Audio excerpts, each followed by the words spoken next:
धमाके वहां पर हुए हैं, विस्फोट की तेज आवाज वहां पर सुनी गई है। मुजफ्फराबाद में पाक ऑक्युपाइड कश्मीर, ये पाक अधिकृत कश्मीर, वहां का मुजफ्फराबाद, और वहां पर कई विस्फोट हुए हैं, कई धमाके वहां पर लोगों ने वहां पर सुने। आधी रात को ये धमाका, और इस धमाके के बाद पूरे पाकिस्तान में हड़कंप, बड़े पैमाने पर मिसाइलों से हमला किया गया है, और वो मिसाइल आतंकी ठिकानों पर गिरे हैं। ये वो ठिकाने हैं जहां पर आतंकियों के कैंप चल रहे थे, जहां पर आतंकियों के कई सरगना, उसके कमांडर यहां पर हो सकते हैं। अभी नाम क्लियर नहीं हो रहा है कौन कौन आतंकी मारा गया, लेकिन जो मुर्दके का इलाका है या बहावलपुर का इलाका है, इस इलाके में कहा जा रहा है अजहर मसूद का मूवमेंट देखा गया था। बिल्कुल, ये दरअसल बड़ी बात है। अभी पाकिस्तान क्या करेगा कि इस सबको छिपाने की कोशिश करेगा। बहुत सारी डेड बॉडीज जो आतंकवादियों की होंगी वो दाएं बाएं कर दी जाएंगी। इस कोशिश में पाकिस्तान की आर्मी लग गई होगी।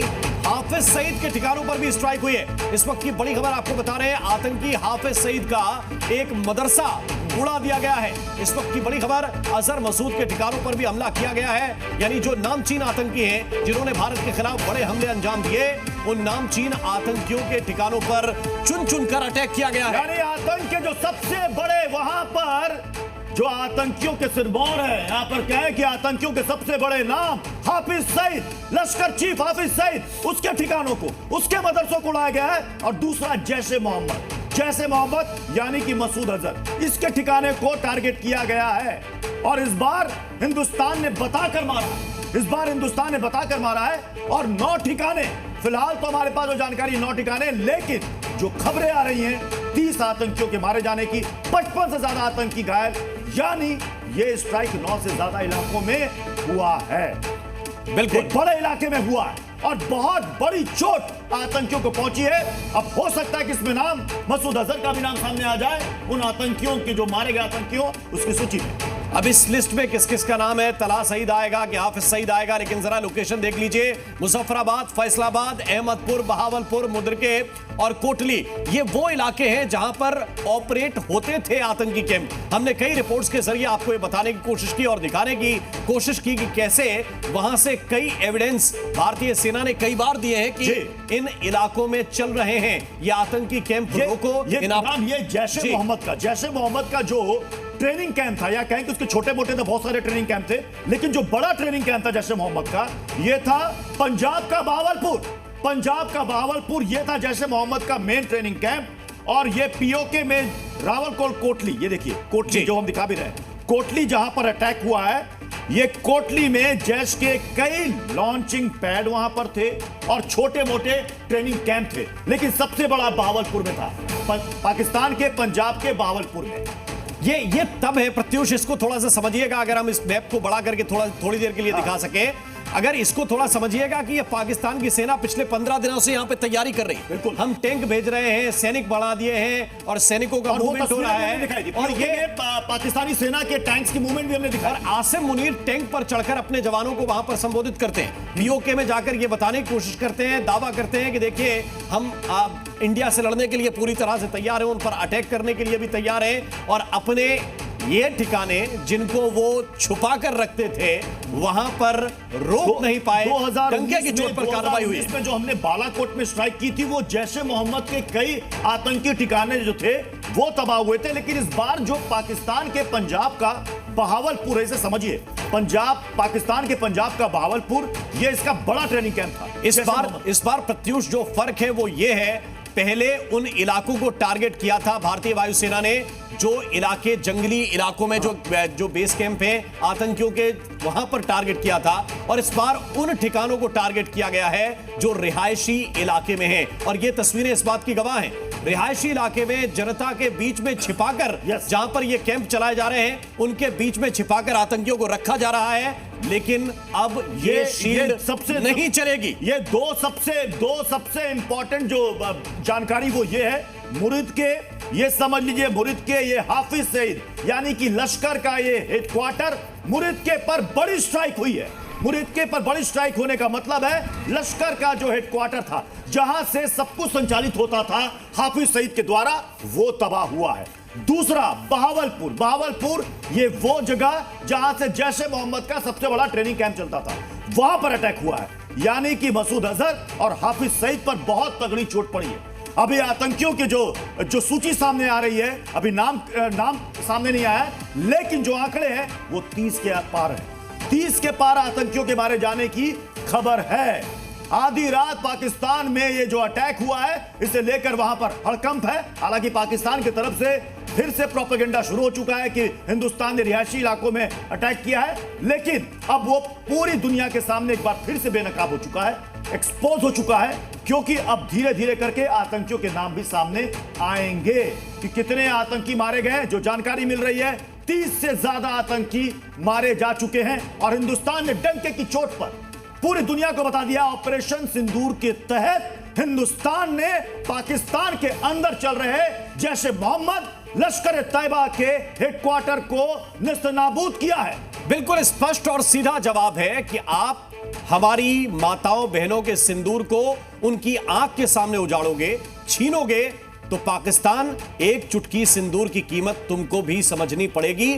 और भारतीय सेना बखूबी दक्ष है इस मामले में, प्रशिक्षित है इस मामले में कि उसका जवाब किस तरीके से दिया जाए। इन सबके बीच ये बड़ी खबर, श्रीनगर एयरपोर्ट पर हाई अलर्ट जारी किया गया है और पाक सीमा से लगे एयरपोर्ट पर अलर्ट जारी कर दिया गया है। यह भारतीय नागरिकों के लिए महत्वपूर्ण सूचना है। श्रीनगर एयरपोर्ट पर हाई अलर्ट है। श्रीनगर एयरपोर्ट से फिलहाल फ्लाइट्स नहीं उड़ेंगी। अभी अगले कुछ वक्त तक श्रीनगर से फ्लाइट्स नहीं उड़ेंगी और जो भी पाकिस्तान की सरहद से एहतियातन कदम उठाए गए हैं। पाकिस्तान सीमा से लगे जितने भी एयरपोर्ट हैं उन सबको अलर्ट कर दिया गया। खासतौर पर श्रीनगर एयरपोर्ट, इसे हाई अलर्ट पर रखा गया है। पाकिस्तान ने अपने वायु सीमा को बंद कर दिया है। अगले आदेश तक पाकिस्तान ने लाहौर और सियालकोट एयरपोर्ट का संचालन पूरी तरीके से 48 घंटे के लिए बंद कर दिया है। अब इस वक्त जो हिंदुस्तान से खबर है, श्रीनगर एयरपोर्ट पर खासतौर पर वहां पर हाई अलर्ट घोषित कर दिया गया है और पाकिस्तान के सीमा से जुड़े जितने भी एयरपोर्ट हैं उन सबको अलर्ट किया गया है। एक और बड़ी खबर आ रही है, पाकिस्तान पर हुई स्ट्राइक से जुड़ी एक और बड़ी खबर, 70 आतंकी मारे गए इस स्ट्राइक में। बड़ी खबर, हमने कहा ना आपको कि अब सिर्फ पाकिस्तान आतंकियों के आंकड़े, आतंकियों के लाशों के आंकड़े गिनता जाए, 70 आतंकी मारे गए। लश्कर का मुख्यालय पूरी तरीके से बर्बाद हो चुका है। बिल्कुल, तो 27 के बदले 70 का आंकड़ा आ चुका है और अभी ये आंकड़ा बढ़ेगा। बिल्कुल, जिस तरीके के धमाके, जिस तरीके से ये स्ट्राइक की गई है, कई मिसाइलें वहां पर गिरी हैं, ये आंकड़ा बढ़ेगा। अब तक 27 के बदले 70 मारे जा चुके हैं। 70 आतंकवादियों के मारे जाने की खबर है। 55 से ज्यादा घायल है। लगातार बने हुए रोविंदर सर, मैं मुदिर के और मुरिद के और बावलपुर की मैं बात करूंगा। लश्कर का हेडक्वार्टर, जैश का बड़ा training camp.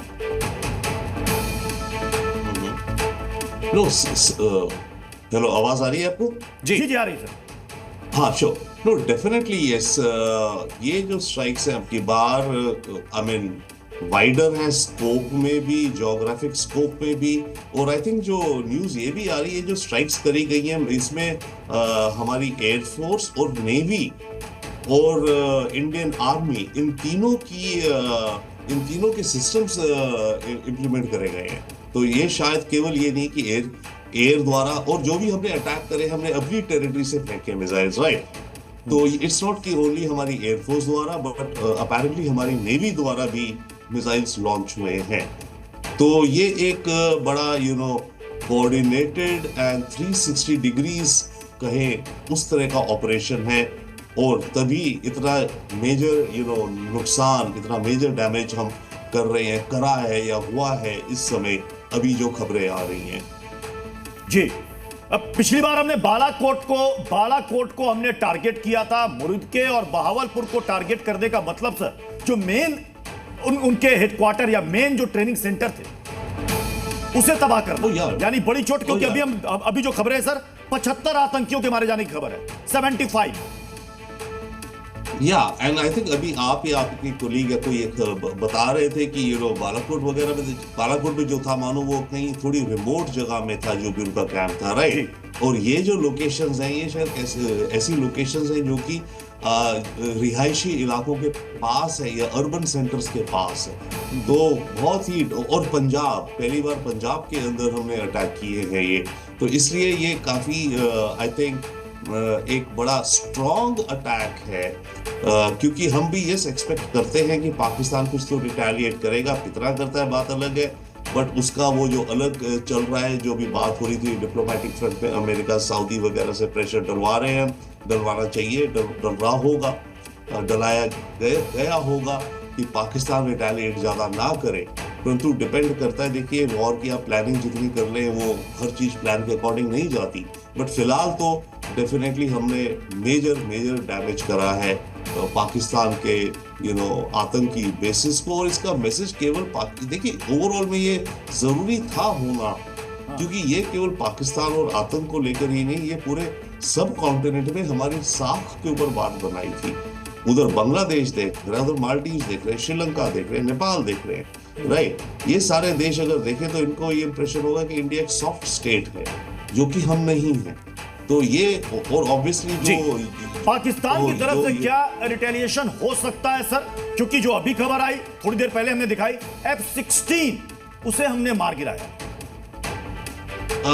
I don't know, I mean yes, वो अगर खबर है, एक खबर ये भी आ रही कोई इनका चाइनीज JF-17 भी मार गिराया है या गिरा है, I don't know, let's see time में। बट आपका पॉइंट बिल्कुल सही है कि अगर ये पाकिस्तानी एयरफोर्स एक्टिव हो रही है हमारे खिलाफ, तो ये फिर एस्केलेटरी लैडर की तरफ जाता है। ये सर JF सीरीज के फाइटर जेट, और साथ ही एक और बड़ी खबर आ रही है इस वक्त। बड़ी खबर यह है, स्ट्राइक में लश्कर का टॉप कमांडर ढेर हो गया है। ये बहुत बड़ी खबर। स्ट्राइक में कई आतंकी ठिकाने तबाह हुए, 75 आतंकियों के मारे जाने की अब तक सूचना है, खबर है। हाफिज सईद पर भी बड़ी खबर आने वाली है, जिसका इंतजार पूरे हिंदुस्तान को है। स्ट्राइक में लश्कर का टॉप कमांडर मारा गया। ये बड़ी खबर है, और सोर्सेस के हवाले से खबर ये है कि ये दोनों, एक तो हाफिज सईद, दूसरा अजहर मसूद, ये दोनों टारगेट करके हमले किए गए। जो ये बताने की कोशिश कर रहा था तलहा सईद कि नहीं, हमारे जो वालिद हैं वो बड़े सुरक्षित यहाँ पे हैं पाकिस्तान के अंदर। सुरक्षित जैसा जो टर्म है वो इस वक्त काम नहीं करता जब मिसाइल से अटैक होता है। आप दीवार के अंदर हो सकते हैं, आप घर के अंदर हो सकते हैं, चारों तरफ से सेना खड़ी कर सकते हैं, मिसाइल से नहीं बच सकते। और ये भारतीय सेना ने हाफिज सईद को टारगेट करके हमला किया है। हाफिज सईद पर कंफर्मेशन कुछ देर के बाद आने वाला है, ये जानकारी इस वक्त हम आपको बता रहे हैं। लेकिन जहां पर बहावलपुर में जहां पर स्ट्राइक हुई है, बहावलपुर में और कोटली इसके आसपास देखा गया था कुछ दिनों पहले मसूद अजहर।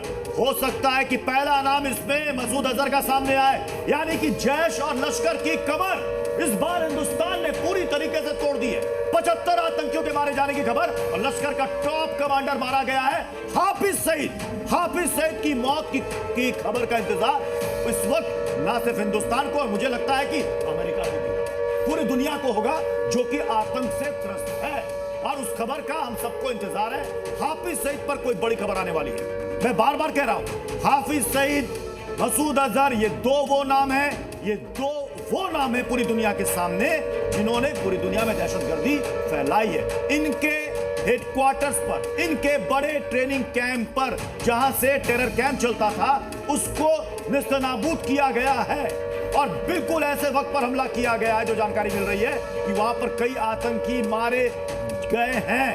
अब तक की जो सूचना है, जानकारी है, 75 मारे गए। स्ट्राइक में लश्कर का टॉप कमांडर ढेर हुआ है। अमित भारद्वाज इस वक्त हमारे साथ जुड़े हो। अमित, जरा बताइए कुछ डिटेल्स अगर मिल रहे हो, क्योंकि 75 आतंकवादियों के मारे जाने की खबर आ रही है और बढ़ने वाली है। और ये टॉप कमांडर का नाम अभी आपको थोड़ी देर में जो है वो बता दिया जाएगा। इस समय बहुत बड़ी खबर, जैसे मैंने आपको कहा था कि दो बड़ी खबरें हमें मिलेंगी, दोनों बड़ी खबरों का इंतजार था। एक खबर जो है हम तक पहुंच गई है, और दूसरी बड़ी खबर भी आने वाली है। आपको बता दूं कि इस समय जो भारत ने स्ट्राइक की है, और ये बहुत ही जो है वो स्ट्रैटेजिकली स्ट्राइक किया गया है। हालांकि ISPR इस समय बहुत सारी फेक खबरें जो है वो फैला रहा है। इस समय वो जी न्यूज़ ही देख रहा है, और वो अपने तरीके से वहां से खबरें फैलाने की कोशिश कर रहे हैं। भारत ने स्कैड मिसाइल से हमला